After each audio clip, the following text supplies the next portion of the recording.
Hello दोस्तों, welcome to our channel medical का ज्ञान। दोस्तों आज हम बात करेंगे बीएससी नर्सिंग सेकेंड ईयर में एमएसएन के एक टॉपिक के बारे में जिसका नाम है रेस्पिरेटरी अरेस्ट एंड इनसफिशिएंसी। दोस्तों रेस्पिरेटरी अरेस्ट को रेस्पिरेटरी फेलियर भी कहा जाता है। पॉइंट है इसमें the ability of a person to breathe stop. यानी रेस्पिरेटरी फेलियर में क्या होता है कि किसी पर्सन की ब्रीथ करने की जो एबिलिटी होती है वो स्टॉप हो जाती है। यानी सीधी भाषा में कहें तो उसका सांस लेना स्टॉप हो जाता है, वो सांस नहीं ले पाता है। Next point is respiratory arrest is an extremely dangerous cessation of the breath. It is also known as apnea. यानी respiratory arrest क्या है तो extremely dangerous cessation है किसका, ब्रीथ का।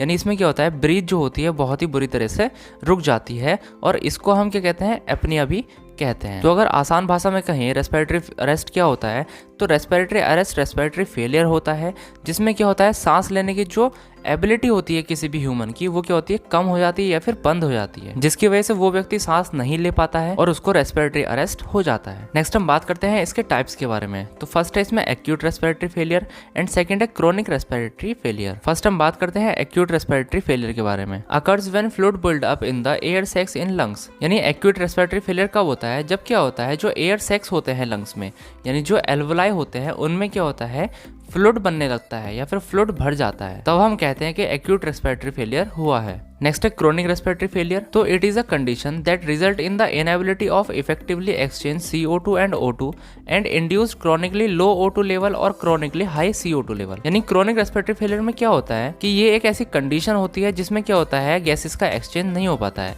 यानी CO2 और O2 जो गैस है उसका एक्सचेंज अच्छे से नहीं हो पाता है, जिसकी वजह से CO2 का लेवल जो होता है वो बहुत ज़्यादा बढ़ जाता है और O2 का लेवल बहुत ज़्यादा कम हो जाता है। नेक्स्ट हम बात करते हैं इसकी एटियोलॉजी यानी इसके कॉजेज के बारे में। First is upper obstruction of airway. यानी जब क्या होता है एयरवे में कोई ऑब्स्ट्रक्शन हो जाता है उसकी वजह से क्या हो सकता है, रेस्पिरेटरी फेलियर हो सकता है। Next point is lower airway obstruction cause respiratory arrest. यानी जब क्या होता है लोअर एयरवे में क्या होता है ऑब्स्ट्रक्शन हो जाता है तब भी रेस्पिरेटरी अरेस्ट हो सकता है। Next point is overdoses of drugs. यानी अगर कोई पर्सन बहुत ज्यादा मात्रा में ड्रग्स ले लेता है तो उसकी वजह से भी रेस्पिरेटरी फेलियर हो सकता है। नेक्स्ट है इन्फेक्शन, इन्फेक्शन की वजह से भी रेस्पिरेटरी फेलियर हो सकता है। नेक्स्ट है लंग्स डिजीज, अगर किसी पर्सन को कोई लंग डिजीज है तब भी रेस्पिरेटरी फेलियर हो सकता है। नेक्स्ट हम बात करते हैं इसकी पैथोफिजियोलॉजी के बारे में। तो ड्यू टू एटियोलॉजिकल फैक्टर, यानी किसी भी एटियोलॉजिकल फैक्टर के कारण क्या होगा, एयरवे ऑब्स्ट्रक्शन हो जाएगा। यानी जो भी एयरवे है उसमें अपर एयरवे या फिर लोअर एयरवे ऑब्स्ट्रक्शन हो सकता है उसमें, यानी एयरवे में कोई भी रुकावट हो सकती है। उसके बाद क्या होगा, वीकनेस ऑफ मसल्स, यानी जो भी वहां की मसल्स होंगी वो वीक हो जाएंगी। उसके बाद क्या होगा, insufficient of O2 supply blood in body, यानी ब्लड में O2 का लेवल कम हो जाएगा जिसकी वजह से ब्लड में O2 का लेवल कम हो जाएगा। उसके बाद है डिफिकल्टी इन ब्रीदिंग, यानी उसको सांस लेने में दिक्कत होगी। उसके बाद है अब्सेंस ऑफ डिसकंटिन्यूअस ब्रीथ, यानी उसके बाद उसको क्या होगा,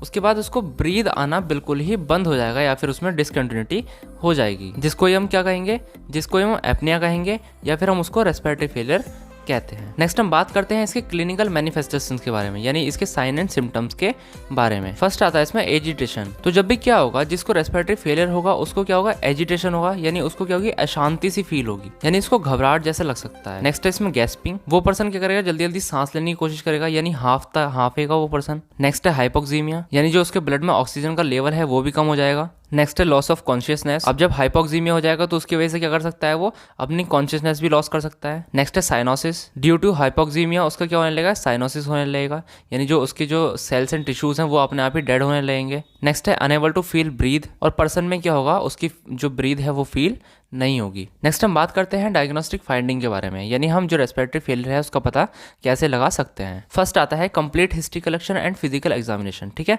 हम क्या करेंगे, हिस्ट्री कलेक्शन करेंगे या फिर उसका फिजिकल एग्जामिनेशन करेंगे। अगला है चेस्ट एक्सरे, यानी उसकी चेस्ट का एक्सरे कर सकते हैं हम। नेक्स्ट है ब्लड टेस्ट, पर्सन का ब्लड टेस्ट कर सकते हैं। नेक्स्ट है सिटी स्कैन और MRI, यानी इमेजिंग टेस्ट कर सकते हैं। नेक्स्ट है ABG एनालिसिस, ABG एनालिसिस कर सकते हैं, उसके ब्लड में ऑक्सीजन का लेवल चेक करने के लिए करते हैं हम। नेक्स्ट है PFT, यानी पल्मोनरी फंक्शन टेस्ट कर सकते हैं, यानी उसके लंग्स कैसे काम कर रहे हैं वो चीज़ हम उसको टेस्ट कर सकते हैं PFT से। नेक्स्ट हम बात करते हैं इसके मैनेजमेंट के बारे में। तो फर्स्ट आता है इसमें इमरजेंसी मैनेजमेंट। इमरजेंसी मैनेजमेंट में हम CPR दे सकते हैं उसको, और उसको हम मैकेनिकल वेंटिलेशन दे सकते हैं। मैकेनिकल वेंटिलेशन में हम उसको CPAP और BiPAP दे सकते हैं। नेक्स्ट हम बात करेंगे इसके मेडिकल मैनेजमेंट के बारे में। तो हम उसको एंटीबायोटिक्स दे सकते हैं, यानी इन्फेक्शन के लिए हम एंटीबायोटिक्स देंगे। ब्रोंकोडायलेटर्स दे सकते हैं, स्टेरॉइड्स दे सकते हैं, ऑक्सीजन थेरेपी दे सकते हैं। नेक्स्ट हम बात करेंगे उसके सर्जिकल मैनेजमेंट के बारे में, तो हम उसकी ट्रेकियोस्टमी कर सकते हैं। नेक्स्ट हम बात करते हैं रेस्पिरेटरी फेलियर के कॉम्प्लिकेशंस के बारे में। तो फर्स्ट है लंग्स, यानी लंग्स में क्या हो सकता है, तो लंग्स में पल्मोनरी एम्बोलिज्म न्यूमोथोरेक्स हो सकता है उसमें। नेक्स्ट है हार्ट, यानी पेशेंट को हार्ट फेलियर